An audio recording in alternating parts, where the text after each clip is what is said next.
Good morning and welcome back to our Sunday School series. This week we're starting a two-part discussion called Domestic Abuse, which is part of our What We Fear, What We Face curriculum. This week we want to focus on something that's a pretty difficult topic, and I think also one that's not as understood as it should be and more prevalent than most people think. What I'm hoping by the time we're done this week and next week is that we get a better picture of what constitutes abuse, who's doing it, and how we can change things. And also the fact that abuse is much more than the thing that comes to mind, and that is physical abuse. There's a lot of different types of abuse besides physical abuse. There was an article written by Dr. Nancy Mason Clark, who's a professor of sociology at the University of New Brunswick. She wrote in her article on When Terror Strikes the Christian Home that domestic abuse is just as prevalent within churches as it is in the culture at large. Now that may or may not surprise you, especially in today's day and age when we compare statistics on other things going on in the world, like a divorce. The divorce rate inside the church is as high as outside. So maybe that startles you, maybe it doesn't, but it's true. So what is domestic abuse? Domestic abuse is an abuse of power manifested through selfishly motivated patterns of behavior intended to exercise or maintain control over one's partner. Why the focus on men? Why does it always we talk about men's abuse against women? Because 85% of victims are women. As Chris Moles will talk about in that video that we'll be watching in a few minutes, it is true that there are some abuse of wives against men, but that's definitely a small minority. And as he says, if we could fix the 85%, then we'll focus on the 15%. But here's the thing. Every 9 seconds in the United States, a woman is assaulted or beaten. But again, I would challenge you to think that's only the tip of the iceberg. That's only one type of abuse. So if you give me your attention for a couple of minutes and be patient with me, I just want to read a list of the kind of things that we need to think about, maybe open and broaden our thinking about abuse. For example, have you ever physically harmed or physically frightened your wife on purpose? Have you ever used any defiling behaviors in your relationship? Slapped, punched, grabbed her around the neck, kicked, pushed, shoved, thrown something at her, tore her clothes, spit at her, pulled her hair, restrained her? Have you ever frightened her by certain looks, gestures, or opinions or actions? Ellen will tell you that I have a bad habit of if I'm not happy about something, I give her the look, the stink eye thing. I think it's a little bit more than that, but still. Look says a lot. The old saying, if looks could kill. Some of us are pretty good at giving other people those kind of looks. Used any of the following behavior: screamed, broken things, destroyed her property, displayed weapons, ridiculed or belittled your wife. One time we were basically housing an abused wife, not from this church, but this was when we lived back in Ohio, and the husband pulled a gun on me. So I'm sure had done that to his wife as well. Used any of these behaviors: put her down, called her names, humiliated her, made her feel guilty, interrupted her sleeping or eating, accused her of flirting or cheating on you. Have you been suspicious or attempted to catch your wife in the wrong? Have you kept her from going places she chooses, like work, school, seeing families or friends, opened her mail, listened to her phone conversations, followed her around, questioned her about her whereabouts? Have you ever personally been accused by your wife or somebody else of abusive behavior? Have you ever used any of the following behaviors in your relationship: treated her like a servant, acted like the master of the castle? We kid about that, but told her what her job is, not done your fair share of housework, made household rules without her input. And I would say also made rules about if you have kids, made rules about how to raise the kids without her input. Used money or finances to control or pressure your wife. Have you told your children that your wife is not a good mother? We've seen that. Threatened to take away the children, used children to deliver messages, used visitation to harass her. Have you ever prevented her from working outside the home, made her ask for money, withheld information about the family income, kicked the checkbook from her, made financial decisions, again, without her input? If you're divorced, have you not paid child support? Again, it's a form of financial abuse. Have you ever made threats to your wife. You know, one of the things, and I know Chris will talk about this sometimes, when we confront a husband, let's say, who has made threats, one of the first things he would say, well, I didn't mean it. It doesn't really matter. In fact, how did she know you didn't mean it? How did she know you wouldn't act in that threat to hurt her or kill her? Have you ever used any of these behaviors? Threatened to harm her, tried to get her to drop charges in order for protection, threatened to harm her family or friends, made her do something illegal? Have you ever used scripture to support any of these behaviors? That's scriptural abuse. Have you ever quoted Bible verses or used Christian concepts to do any of the following? Establish her headship, demand her submission, require her to forgive you, made her feel guilty, threatened her with God's judgment. One of the things I know Chris talks about in the video, which kind of hit home with me as far as I think he's right on, and that is, as men, most of us would like our wives to respect us. We like to be loved too, but I think for most men, respect is a very, very important component. But sometimes, especially when we can't seem to get it or can't seem to establish control, instead what we turn to is fear. A lot of times we'll substitute fear for respect in terms of trying to literally or figuratively beat our wives into submission. But here's the crux of the issue. Sorry, I haven't been keeping up with this. Slides from you anyway. Right, okay. So again, how men understand male leadership and authority and what that means is important. How can the topic of biblical headship submission be misunderstood? It is very often. We'll see that a lot in Chris's presentation. But before we look at the video, let me end with this. This is what domestic abuse is not. It is not an anger issue. We talked about anger a couple weeks ago, but it is not specifically an anger issue. Anger sometimes is a tool that's used to frighten somebody or to try to to subdue them rather. It's also not a marriage issue. When you've got an abusive spouse, probably one of the worst things you can do is send them to marriage counseling, and that's coming from a counselor, and most counselors would agree. If you've got a truly abusive situation, marriage counseling is not going to, they might need marriage counseling for other reasons, but marriage counseling is not going to address the real problem. The real problem is an issue of male headship and submission, transformed into male dominance and female subjugation. So let's take a look at this video by Chris Moles. Chris Moles is one of the few people out there. He's a pastor, counselor on a number of different boards, but he is one of the few people out there that's speaking out about what's going on inside the church and inside Christian circles with regard to abuse.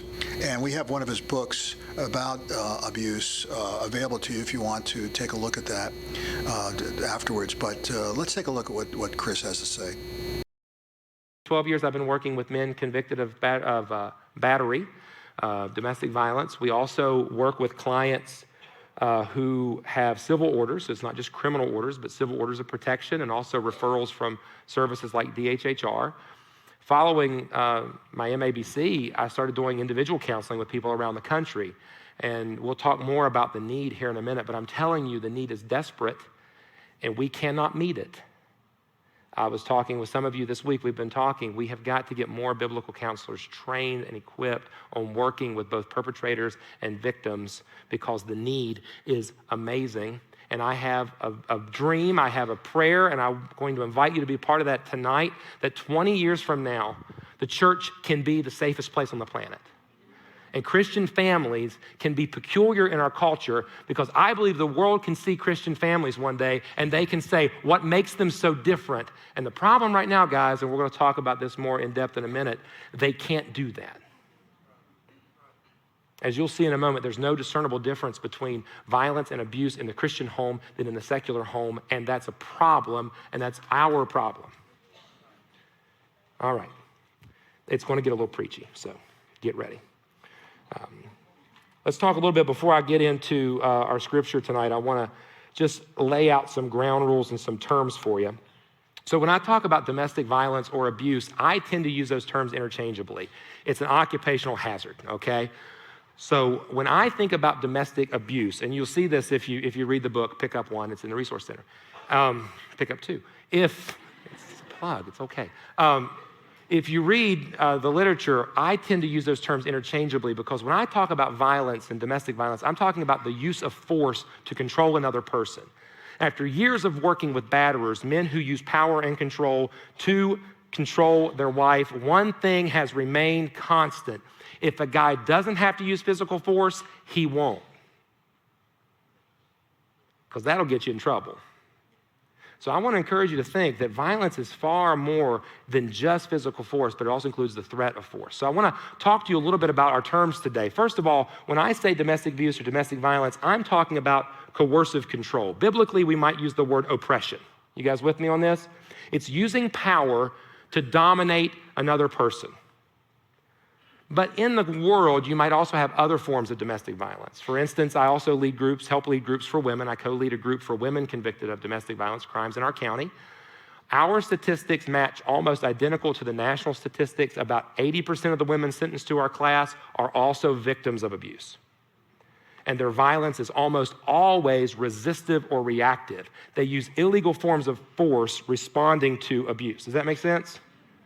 About 10% of the women who come through the groups are ornery women. They tend to have some kind of traumatic past, or other thing we found is military training, which is a whole different. If you're trained to control a room, sometimes you'll control your partner or treat them like an enemy combatant. That's another story for another day. And then about 10% make up same-sex relationships in the culture. So it's very different. Although it's sinful, sometimes female violence on their husband doesn't have the element of power. It's far more resistive. Still sinful, sometimes illegal, needs to be addressed, but the motive's different. Are you with me?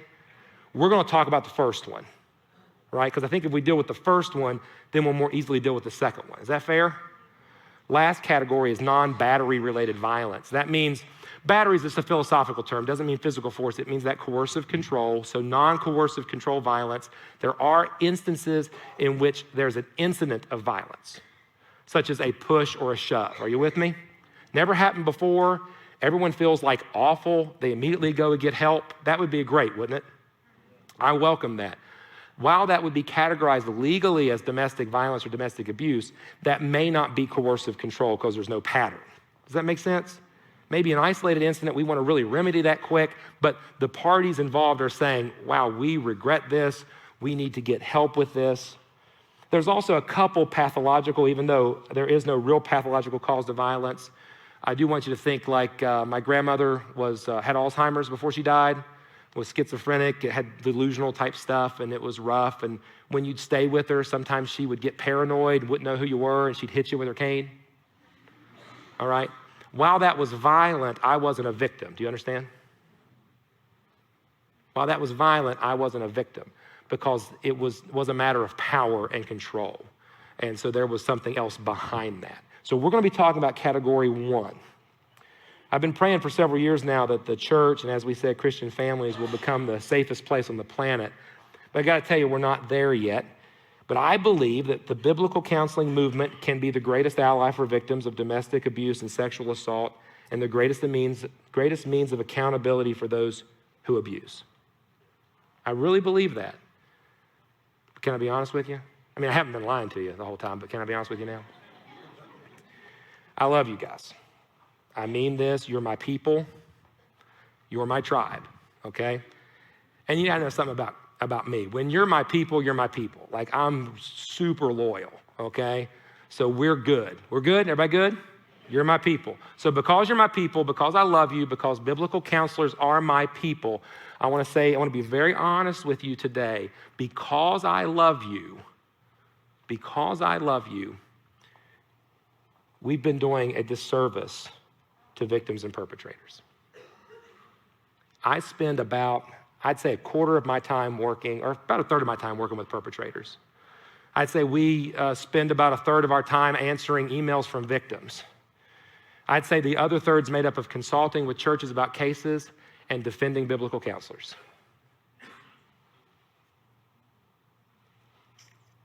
I can't tell you the numbers of survivors that I know that have been disciplined out of their church because they refuse to submit to an abusive husband. But it's a lot more than you probably think. There's far too many men who, in the name of Jesus, are not loving, they're not being considerate, they're not being gentle, they're being oppressive, they're being manipulative, and they're getting away with it. And I really think, because here's the deal, I know us. we're pretty bold. This is the one area that I think we need to really grow in our boldness.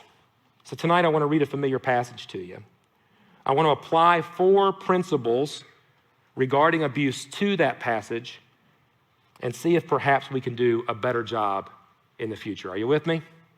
People are dependent on us, so we want to give them and we want to give God everything we got on this. 2 Samuel chapter 11 is where we're going to be today. 2 Samuel chapter 11. It's probably a familiar passage. You've probably heard this passage. I warn you, this is not going to be the flannel graph version of the passage. So if you have a complaint, Rob Green's phone number is 2 Samuel chapter 11. 2 Samuel chapter 11. I hear pages turning. How awesome is that? How awesome is that? All right. So this is the familiar story of what we would say is David and Bathsheba. And it begins here. I'm going to read through a great deal of it. So follow along if you can. If not, just listen. In the spring, at the time when kings go off to war, David sent Joab out with the king's men and the whole Israelite army. They destroyed the Ammonites. They besieged Rabbah, but David remained in Jerusalem. One evening, David got up from his bed. He walked around the roof of his palace, and from the roof, he saw a woman bathing. The woman was very beautiful. And David sent someone to find out about her. The man said, "She's Bathsheba, the daughter of Eliam, the wife of Uriah the Hittite," my favorite Bible name. Do you ever go to the maternity ward and wonder why there's no Uriah the Hittites? That would be amazing.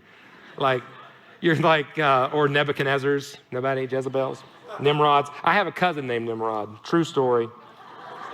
This is for a later date. Verse 4, then David sent messengers to get her. She came to him and he slept with her. Now, she was purifying herself for her monthly uncleanliness. Then she went back home. The woman conceived and sent word to David saying, "I am pregnant." So David sent word to Joab, "Send Uriah the Hittite to me." And Joab sent him to David. When Uriah came to him, David asked him how Joab was. Obviously, how's Joab doing? How the soldiers were and how the war was going. Then David said to Uriah, "Go down to your house and wash your feet." So Uriah left the palace, and a gift from the king was sent after him. Oh, how nice. But Uriah slept at the entrance of the palace with all his master's servants and did not go down to his house. David was told, Uriah did not go home. So he asked Uriah, "Haven't you just come from a military campaign? Why didn't you go home?" And Uriah said to David, "The ark and Israel and Judah are staying in tents, and my commander Joab and the Lord's men are camped in open country. How could I go to my house, eat and drink, and make love to my wife? As surely as you live, I will not do such a thing." Uh-oh. Then David said to him, "Well, stay here. And one more day, and tomorrow I'll send you back." So Uriah remained in Jerusalem that day and the next, and at David's invitation, he ate and drank with him, and David made him drunk. But in the evening, Uriah went out to sleep on his mat among his master's servants. He did not go home. In the morning, David wrote a letter to Joab and sent it with Uriah. And in it, he wrote, "Put Uriah out in front where the fighting's the fiercest. Then withdraw from him so he'll be struck down and die." So while Joab had the city under siege, he put Uriah at a place where he knew the strongest defenders were. When the men of the city came out and fought against Joab, some of the men in David's army fell. Moreover, Uriah the Hittite died. Joab sent David a full account of the battle. He instructed the messenger, "When you finish giving the king this account of the battle, the king's anger may flare up and he may ask you, 'Why did you get so close to the city to fight?'" Let's skip one down. He goes through all that. Uriah the Hittite's dead. So the messenger, verse 22, set out, and when he arrived, he told David everything Joab sent him to say. The messenger said to David, "The men overpowered us and came against us in the open, but we drove them back to the entrance of the city gate. Then the archers shot arrows at your servants from the wall, and some of the king's men died. Moreover, your servant Uriah the Hittite died." David told the messenger, "Say this to Joab, don't let this upset you." Anybody else getting a little ticked off at David right now? All right. The sword devours one as well as the other, right? It happens to everybody or some people. Press the attack against the city and destroy it. Say this to encourage Joab. When Uriah's wife heard that her husband was dead, she mourned for him. After the time of mourning was over, David had her brought to his house. She became his wife, bore him a son. But the thing David done had displeased the Lord. At the risk of offending some, I'm going to suggest that this story that we read has been softened a great deal in the flannel graph lessons. We traditionally refer to it as David's adultery with Bathsheba. However, I'm going to suggest something far more sinister is at work here, and I want to try to apply four foundational principles to this passage that I see in every abusive relationship. Number one is an abuse of power. An abuse of power. Some might call it hierarchy. I think that hierarchy word's a little confusing because some hierarchy's good, right? We have bosses, we have leaders, we have commanders. It makes sense. But when power's abused, so are people. The first foundational element of every abusive relationship is that someone has a level of power and they take advantage of it. They feel entitled and they do something with it that's outside of their responsibility. It's the belief or the practice that one person is inherently superior to another, and it's often based on gender, position, or possession of power. This can be seen in the individual, obviously, but it's often supported systemically, meaning that while individual people can feel powerful and act powerful, it's often supported by belief systems or structures that say, you have every right to be powerful, and I got your back. We have this in men's groups all the time. When we try to confront one man, guess who comes to their defense? The other guys. It's collusion. They start working together. We know what the real story is. Now, eventually you can always turn it around and uncover the belief behind that. But I want to suggest that an abuse of power will always be present in an abusive relationship. That's really the first thing being abused, is not the other person, but a person's power. Like the story of my grandmother, the reason why I was not a victim of abuse, and the reason why when we say elder abuse, everyone's mind goes to the same thing, a caregiver abusing an elderly person, right? Is because we understand the power dynamic. Now, often when I teach on abuse, I get pushback that women are just as abusive as men. As a good complementarian, I want to say, I don't think that's always the case.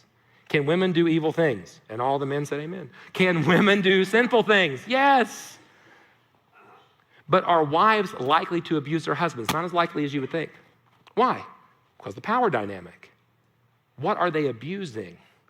If I treat my wife a certain way, if I use tactics of power and control, she'll probably be scared. Agreed? I'm not a little guy. I'm not a huge guy. Well, sometimes. I've lost 30 pounds. Yeah. So I was a big guy. If I cut her down, call her names, if I make threats to her, she's going to feel not just belittled, but afraid. Fair enough? If she does that to me, it's still sinful, but guess what? I'm probably more likely going to be irritated, frustrated, angry, but probably not afraid. You see, domestic violence is not just physical force, but it's the threat and fear of physical force. Now, in this passage, why do I bring up abuse of power? Because David is the king, true?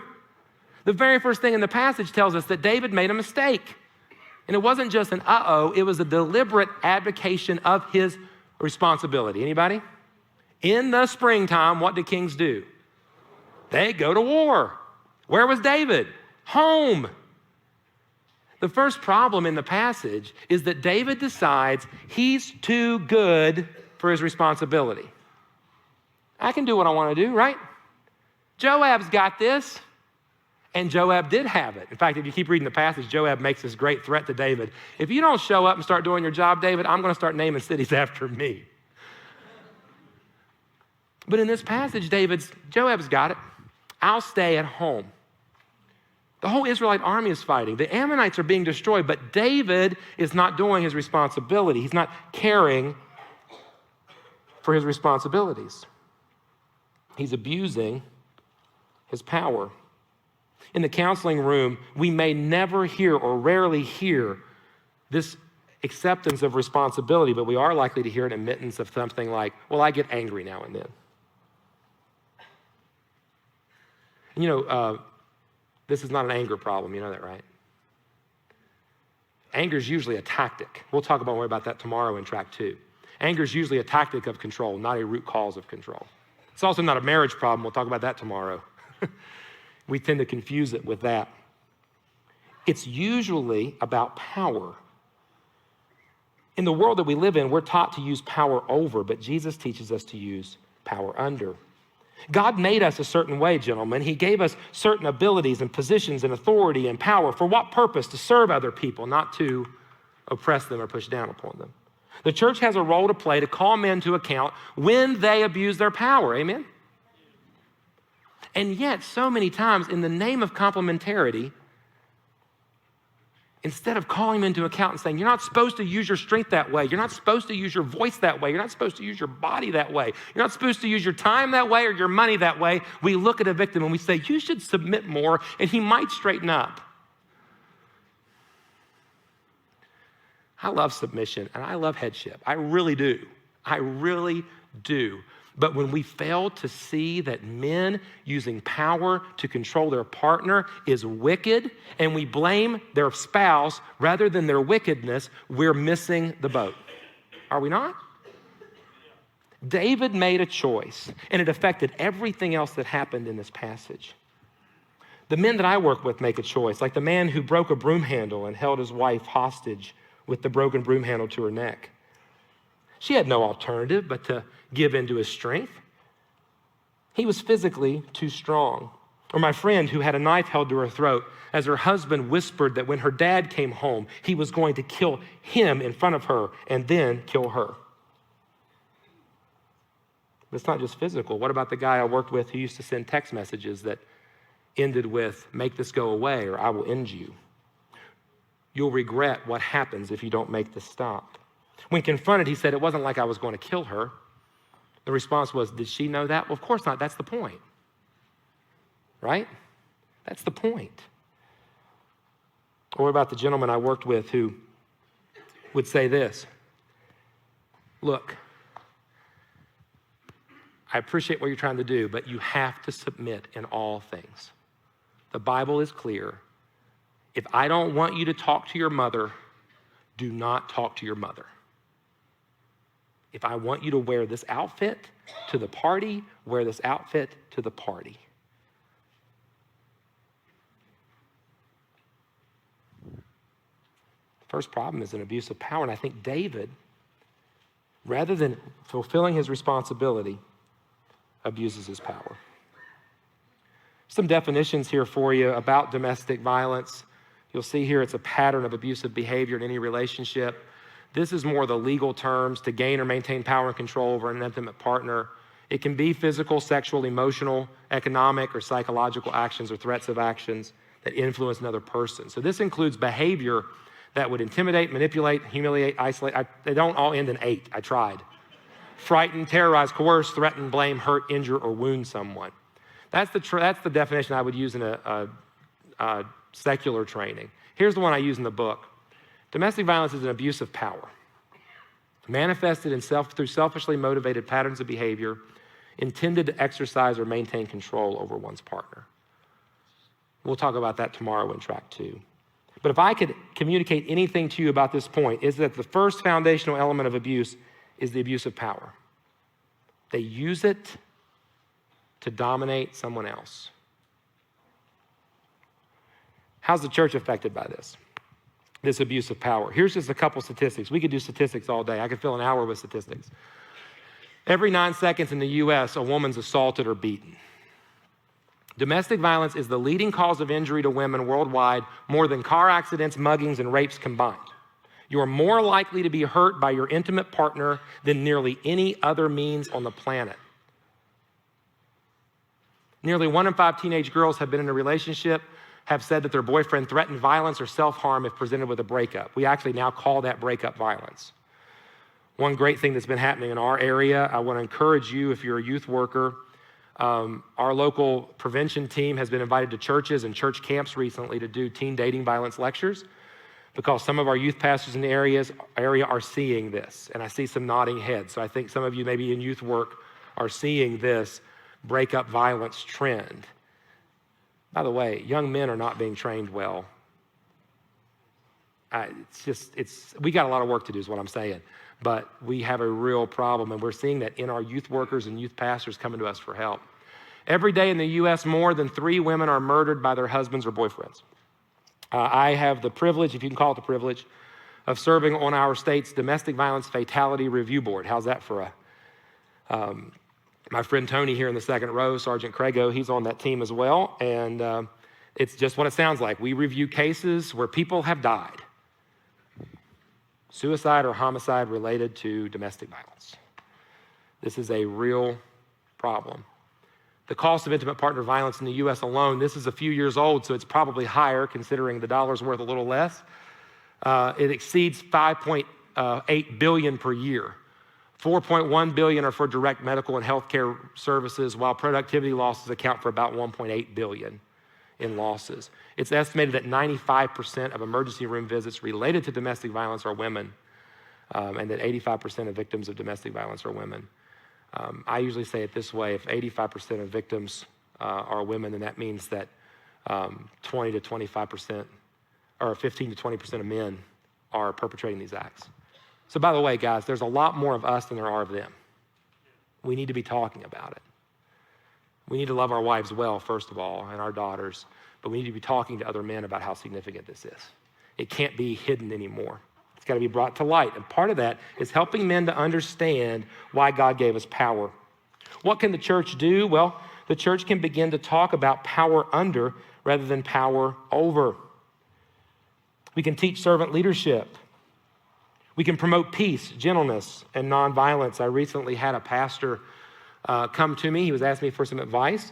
And he said, we have a pastor on our staff who committed acts of domestic violence. He physically assaulted his wife. We've been working through the process toward marriage restoration, and we're about ready to restore him to ministry. And I said, what? There was no thought that he would not continue in ministry. And yet the Bible's very clear. What's some of our qualifications for ministry? Not to be given to violence, gentleness, self-control. It just shocked me that hadn't even been a consideration. We didn't even think about that. Those are conversations we need to have, isn't it? See, charisma is not what makes us shepherds, right? Neither is good accounting, right? Lord knows, or I wouldn't be in ministry, right? It's not administration. I'm an administration nightmare. I can't even mail a letter. i.e. the reason why I pastor 18 to 20 people. No, there's so much more to this than ability. We need to be keen on teaching people why God gave us power.